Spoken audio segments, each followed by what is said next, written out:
Hey, what's up, everybody? Hope you're all doing well on this fine Tuesday. We're going to cover two hypothesis tests today, the first of which is probably my favorite hypothesis test of them all. You'll find out in a few minutes why. All right, so first off, today we're dealing with nothing but the chi-square statistic. All right, chi-square goodness of fit test is the first one we're going to do.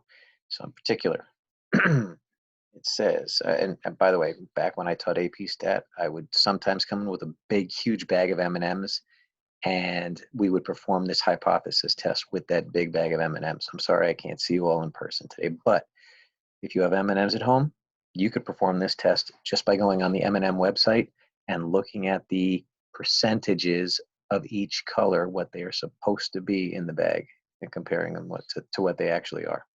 That's just something you could do on the side if you want.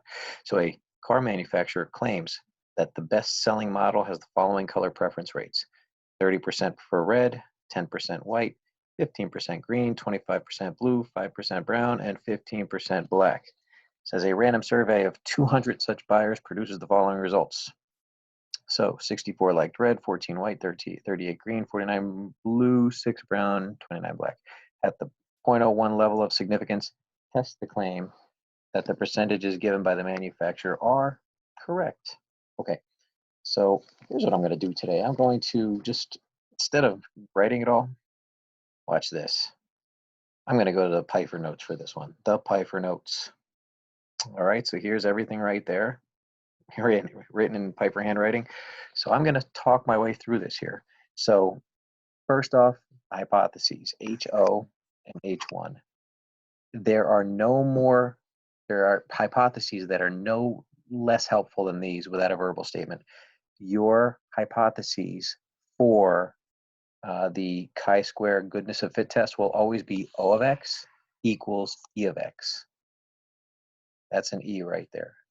What the heck does O and E stand for? O stands for observed frequencies. E stands for the expected frequencies. And for your H1, you're going to say that O of X does not equal E of X.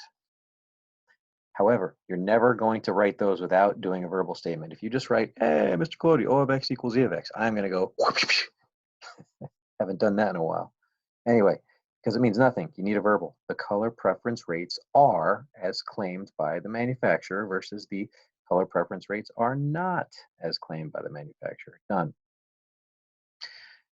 Okay, slow down the video if anytime you feel confused. Alpha is 0.01. The test statistic is chi-squared, but chi-squared is not the n-1 times s squared over sigma squared. That is one definition of chi-squared that we previously have done.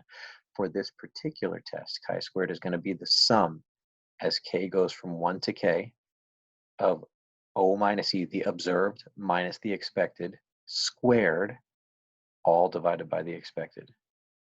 All right, where k represents the number of categories. Well, let's think about this right here. How many categories were there? There's 1, 2, 3, 4, 5, 6 categories. So in this case, k equals 6. All right, so let's get to the assumptions. 1, you're taking a random sample of data. 2, data can be separated into different classes, different colors in this case. And 3, and I'm going to underline these words, the expected frequencies for each class are all at least equal to 5, at least equal. All right, so that means, and by the way, expected frequencies, I'm going to notate like this. The E's, the expected frequencies are all greater than or equal to 5. That's a shorter way to write assumption number 3. The E's are all greater than or equal to 5. But wait a second. Let me go back up here for a second. Look what I wrote in my own handwriting. Have them calculate the expected frequencies now, or the expected scores.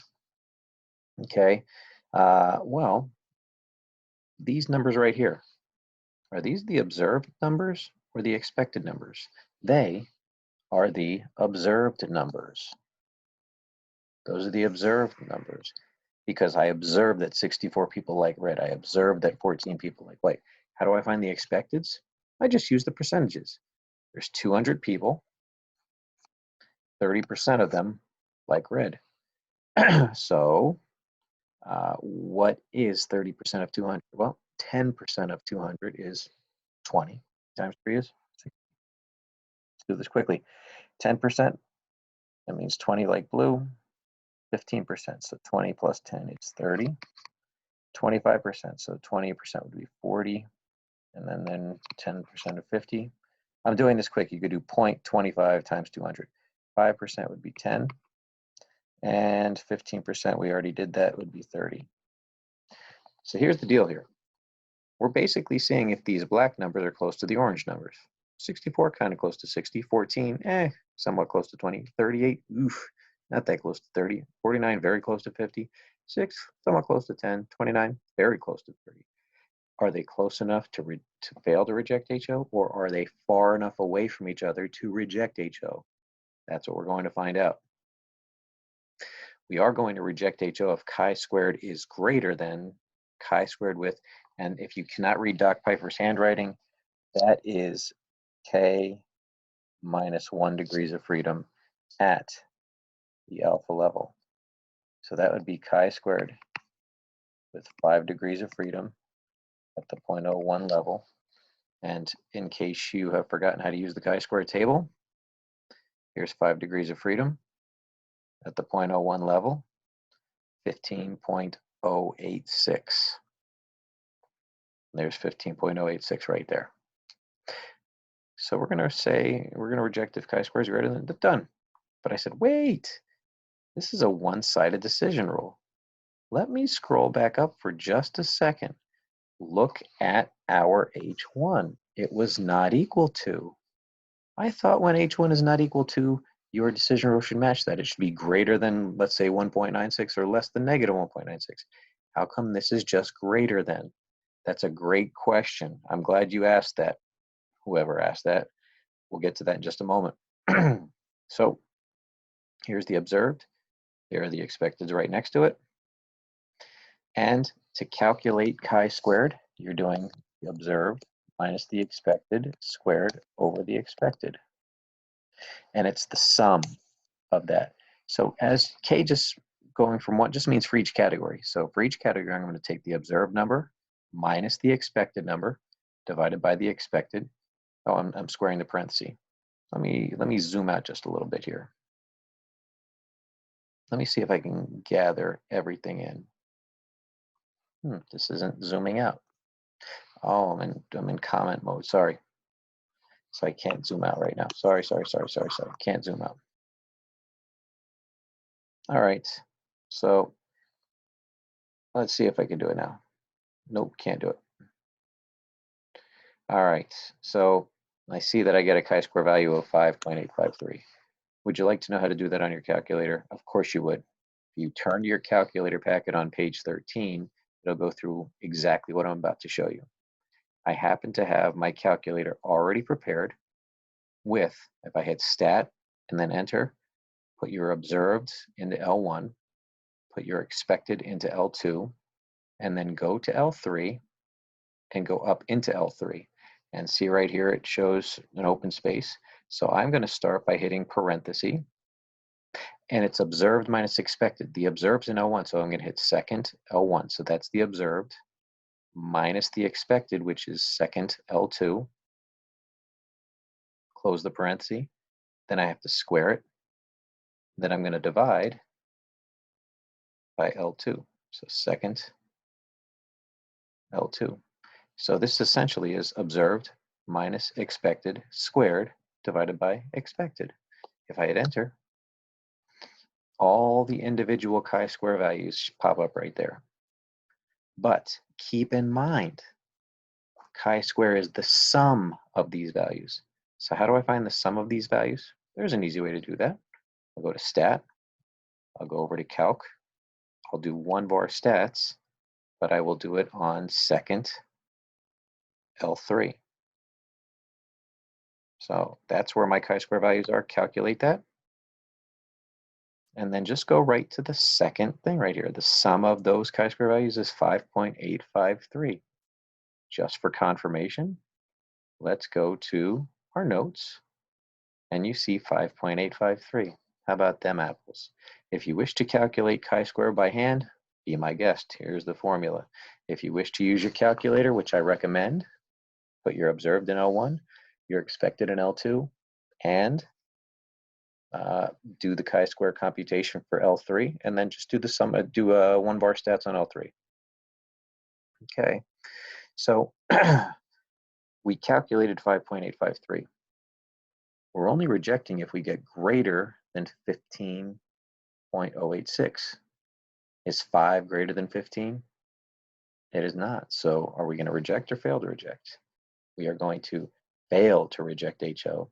We are going to accept, you could say accept H1, that the color preference rates are not as claimed by the manufacturer. I'm sorry, I ignore everything I just said over the past minute. You're failing to reject HO, which means you're going along with it and accept that the color preference rates are as claimed by the manufacturer. Sorry, that was just my bad. Boy, oh boy, oh boy. All right, so here's why it's one of my favorite hypothesis tests. If you reject HO, you're done. No confidence intervals. Yay! If you fail to reject HO, you're done. No best point estimate by doing a weighted average. Yay! You're just done. In other words, the numbers either do match the expected or the observed don't match the expected, and that's it. Again, you could try this with M&Ms later. On the M&M website, it says that red should be in the bag with a certain percentage rate. Green should be in the bag with a certain percentage rate. Oh, last but not least, how come this is a one-sided decision rule? Well, here's why. Think about the computation itself. Observed minus expected squared. Anytime you square anything, what happens to any difference? If the difference is positive, it's squared. It stays positive. If the difference here is negative, once you square it, it becomes positive. So the smallest answer you're ever going to get for the chi-squared statistic is 0. That's the smallest. And when will it be 0? When all the observed equals the expected. Isn't that the null hypothesis right there? Whenever the observed does not match the expected, the chi-squared is going to be greater than 0. All right, so I'll even write that. Otherwise, chi-squared is greater than 0. So we are rejecting HO when chi-squared is significantly greater than 0. This is one of the few exceptions to the rule where the H1 does not match the decision rule. All right, everybody, I'm going to do the next chi-squared test in a different video just so this isn't too long. Okay, questions ask.